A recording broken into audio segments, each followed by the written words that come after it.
आज का मेरा टॉपिक है विवाह से पहले शारीरिक संबंध ना बनाएं। मेरे प्रियो, आज हम परमेश्वर के वचन से सीखेंगे कि परमेश्वर का वचन क्यों हमें विवाह से पहले शारीरिक संबंध बनाने से मना करता है। तो आइए हम परमेश्वर के वचन से निकालेंगे पहला कुरिन्थियों उसका 7 अध्याय और 9 वचन और पढ़ेंगे और देखेंगे कि परमेश्वर का वचन क्या कहता है। यहाँ पे परमेश्वर का वचन कहता है, परंतु यदि वे संयम ना कर सकें तो विवाह करें, क्योंकि विवाह करना कमातुर रहने से भला है। मेरे प्रियो, आज के समय में बहुत सारे ऐसे नौजवान भाई हैं, बहुत सारी बहनें हैं जो अपने शरीरों के साथ खिलवाड़ कर रही हैं। वो लोगों के चिकनी चुपड़ी बातों में फंसकर और उनके साथ जब वो प्रेम में आ जाती हैं, उनके साथ फ्रेंडशिप में आ जाती हैं, तो वो धीरे धीरे रात की रात वो एक दूसरे से बात करना चालू कर देते हैं और बात करते हुए वो ऐसी बातों को करते हैं जिसे बोलना उचित नहीं है। और उन बातों के कारण जब अंदर वासनाएं आ जाती हैं, अंदर कामुकता आ जाती है, तो वो फिर वो शारीरिक संबंध बनाने के लिए मजबूर हो जाती हैं। लेकिन परमेश्वर का वचन कहता है कि यदि वे संयम ना कर सके तो विवाह कर लें, कामुक रहने से अच्छा है विवाह करना। परमेश्वर के वचन से जब हम पढ़ें तो परमेश्वर का वचन सृष्टि गीत में कहता है कि प्रेम को मत जगाओ। आज बहुत सारे ऐसे मसीही भाई हैं, मसीही बहनें हैं जो आज संसार के लोगों की तरह वो भी संसारिकता के प्यार मोहब्बत के पीछे भागे जा रहे हैं। लेकिन आज हमें ये जानना बहुत जरूरी है कि हमारे जिंदगियों में प्रभु से भला किसी का प्यार नहीं है, क्योंकि यदि हम प्रभु को छोड़ संसारिकता के प्यार के अंदर हैं या किसी लड़की के प्यार में हैं या कोई भी लड़की किसी लड़के के प्यार में है, और यदि वो शादी से पहले शारीरिक संबंध को बना रहे हैं, तो परमेश्वर का वचन इस संबंध को एक व्यभिचार करके नाम देता है। इसलिए कहता है कि कामुक रहने से अच्छा है कि वो शादी कर लें। यदि हम बिना शादी के किसी के साथ ऐसे रिश्ते में हैं, ऐसे जो है संबंध में हैं, तो परमेश्वर का वचन कहता है कि ऐसे संबंध करने वाले परमेश्वर के शत्रु हैं, परमेश्वर को अपना दुश्मन बनाते हैं। क्योंकि अगर हम परमेश्वर के वचन से पढ़ें याकूब 4 अध्याय और उसका 4 वचन, तो वहां पे परमेश्वर का वचन कहता है, हे व्यभिचारिणियों, क्या तुम नहीं जानते कि संसार से मित्रता करना परमेश्वर से बैर करना है। संसारिक प्रेम के अंदर अपने आप को जो है लेकर जाना या संसारिक प्रेम के अंदर अपने आप को उलझा देना, ये परमेश्वर के साथ दुश्मनी है, बैर करना है परमेश्वर के साथ। और जब हम कुरिन्थियों उसका 6 अध्याय 18 वचन को पढ़ें तो यहाँ पे परमेश्वर का वचन कहता है कि व्यभिचार से बचे रहो। जितने अन्य पाप मनुष्य करता है वे देह के बाहर है, परंतु व्यभिचार करने वाला अपनी ही देह के विरोध में पाप करता है। मेरे प्रियो, आज हमें इस विषय को गंभीरता पूर्वक अपने जीवन में लेने की जरूरत है और इस विषय के ऊपर हमें जो है मनन करने की जरूरत है कि यदि आज हम अनमैरिड हैं, आज हमारी जो है शादी नहीं हुई है, तो हम अपने जीवन को परमेश्वर के प्रेजेंस में रखें, परमेश्वर के वचनों के आधार पर रखें, परमेश्वर के सामने हम निर्दोष रहें। क्योंकि यदि हम चर्च के अंदर जाते हैं, यदि प्रार्थना में समय बिताते हैं, यदि हम बाइबल पढ़ते हैं, आत्मिक उन्नति को कर रहे हैं और इसके बावजूद भी किसी के साथ हम शारीरिक संबंध में हैं, तो परमेश्वर का वचन कहता है कि ऐसा व्यक्ति किसी दूसरे के विरोध में पाप नहीं करता है, बल्कि वो अपने शरीर के ही विरोध में पाप करता है। क्योंकि परमेश्वर का वचन कहता है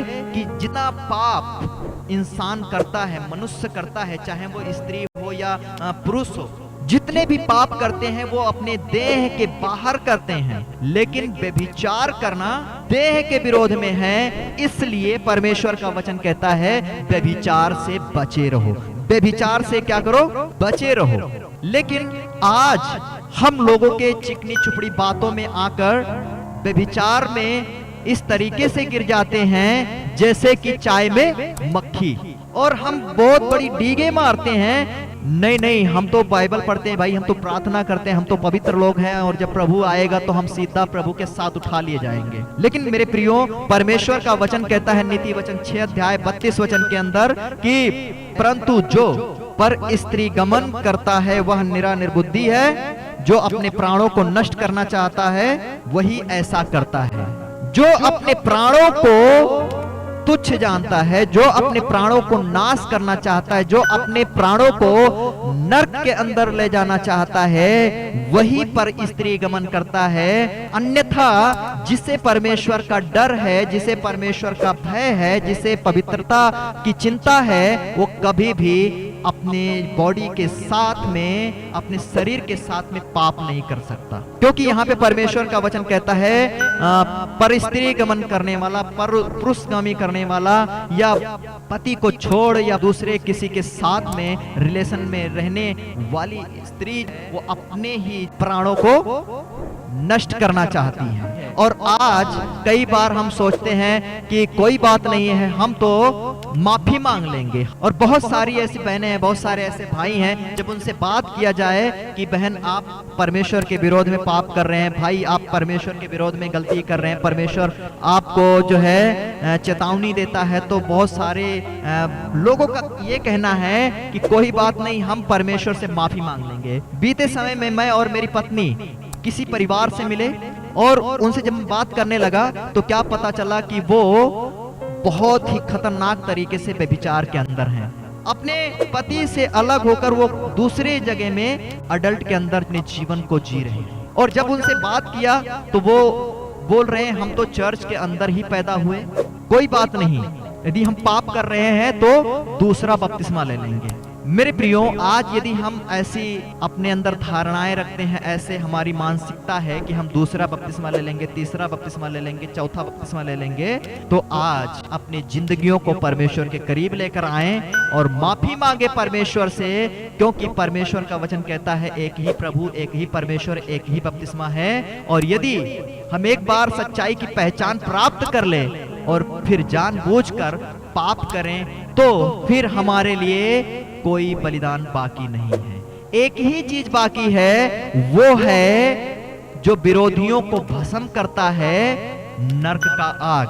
क्योंकि जब हम यहूदा के पत्री के अंदर 1 अध्याय उसका 16 वचन के अंदर पढ़ते हैं तो यहाँ पे हमें मिलता है, ये तो असंतुष्ट, कुड़कुड़ाने वाले और अपनी अभिलाषाओं के अनुसार चलने वाले हैं, और जो अपने मुंह से घमंड की बातें बोलते हैं और वह लाभ के लिए मुंह देखी बड़ाई किया करते हैं। आगे जब हम यहूदा के पत्री उसका 1 अध्याय 20 वचन को पढ़ते हैं तो वहां पे हमें मिलता है, पर हे प्रियो, तुम अपने अति पवित्र विश्वास में उन्नति करते हुए और पवित्र आत्मा में प्रार्थना करते हुए। मेरे प्रियो, यदि आज हमारे अंदर किसी भी तरीके का घमंड है, किसी भी तरीके का अहंकार है, और यदि हम आज ये कहें कि नहीं हम तो परमेश्वर को जानते हैं, और फिर हम ऐसे संबंध के अंदर हों, ऐसे पापों के अंदर हों, तो परमेश्वर का वचन उनके विषय में कहता है ये तो असंतुष्ट,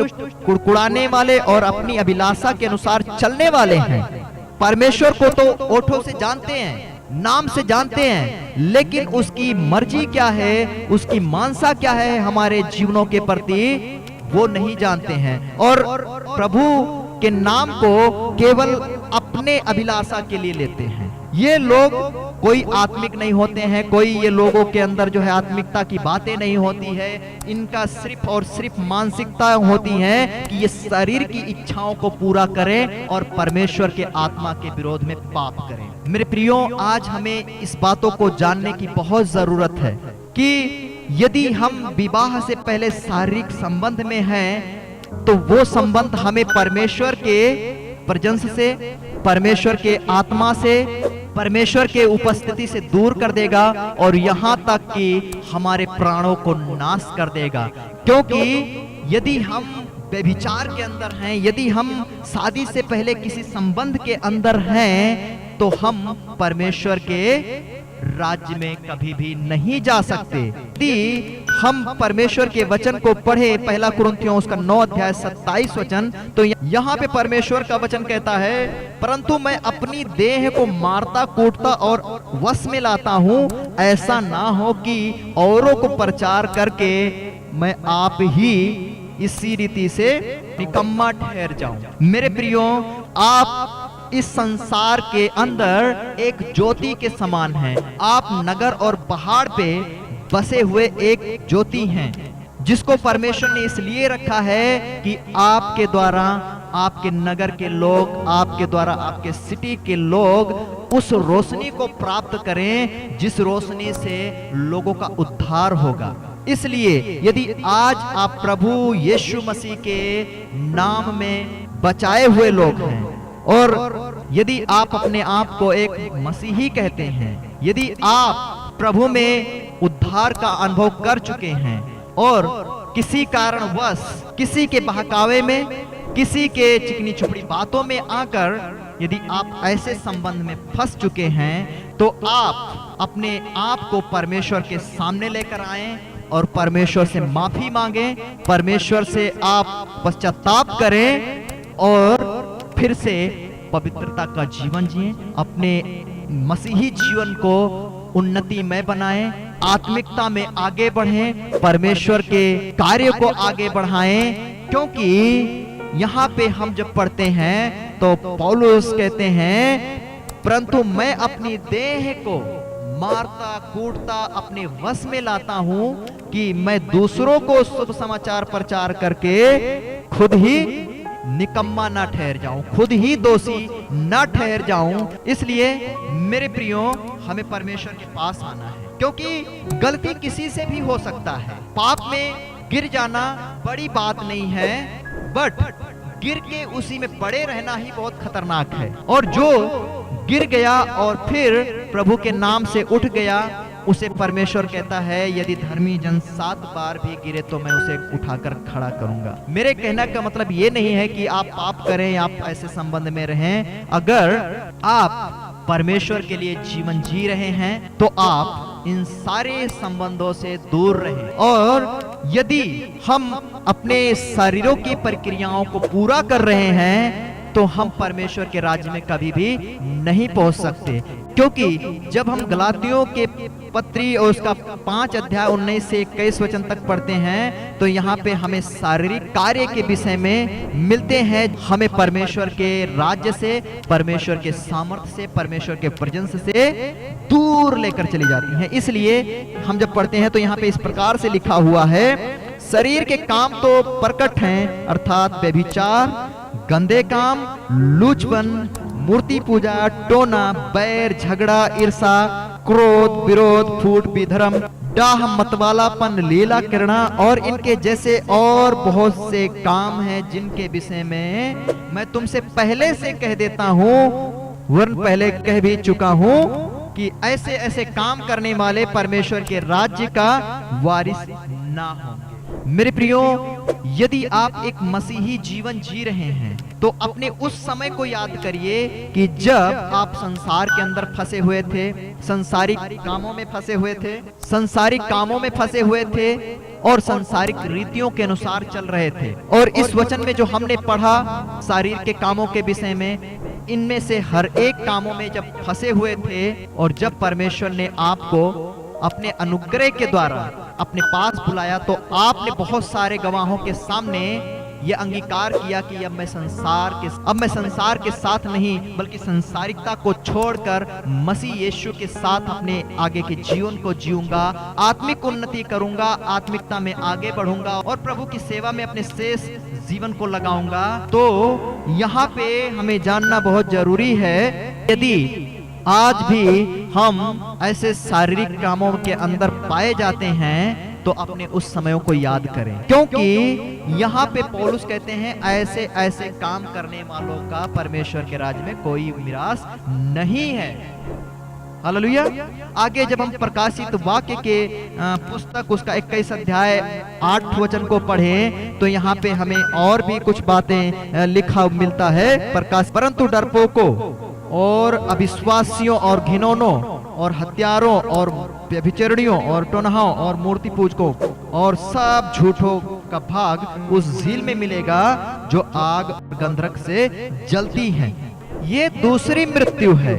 मेरे प्रियो, यहाँ पे परमेश्वर का वचन बहुत साफ रीति से कहता है कि जैसे हमने पढ़ा कि व्यभिचारियों, और इससे पहले जब हमने गलातियों की पुस्तक को पढ़ा तो परमेश्वर का दास वहां पे शारीरिक कार्य के अंदर फंसे हुए लोगों के बारे में कह रहे हैं, ऐसे ऐसे काम करने वाले लोग परमेश्वर के राज्य के वारिस ना होंगे। और यहाँ पे परमेश्वर का वचन कहता है कि व्यभिचारियों का जो भाग है वो नरक के अंदर होगा और वो दूसरी मृत्यु होगी। यदि आज हम अपने जीवन के विषय में सचेत नहीं हैं और आज हम पाप को, इन व्यभिचार के कार्यों को और शादी से पहले शारीरिक संबंध को हम हल्की बात समझ रहे हैं, तो इसका भरपाई करना पड़ेगा। इसलिए हमें इन बातों को जानना जरूरी है कि व्यभिचार हमें ना तो परमेश्वर के राज्य में पहुंचा सकता है और ना ही तो हमारे रिश्ते को परमेश्वर के साथ मजबूत कर सकता है। इसलिए यदि हमें अपने रिश्ते को परमेश्वर के साथ मजबूत करना है, यदि हमें परमेश्वर के राज्य में जाना है, तो हमें परमेश्वर के साथ अपने प्रेम को, अपने रिश्ते को मजबूत करना पड़ेगा। संसारिक प्यार, संसारिक संबंध, संसारिक रिलेशंस हमें परमेश्वर के राज्य से वंचित कर सकते हैं, लेकिन परमेश्वर का प्यार, परमेश्वर का रिश्ता, परमेश्वर का संबंध, परमेश्वर के साथ हमारा समर्पण हमें परमेश्वर के राज्य में पहुंचा सकते हैं। हालेलुया। यदि हम अपने देह के विरोध में पाप करते हैं तो हमारे देह के अंदर बीमारियां आने के लिए टाइम नहीं लगेगा।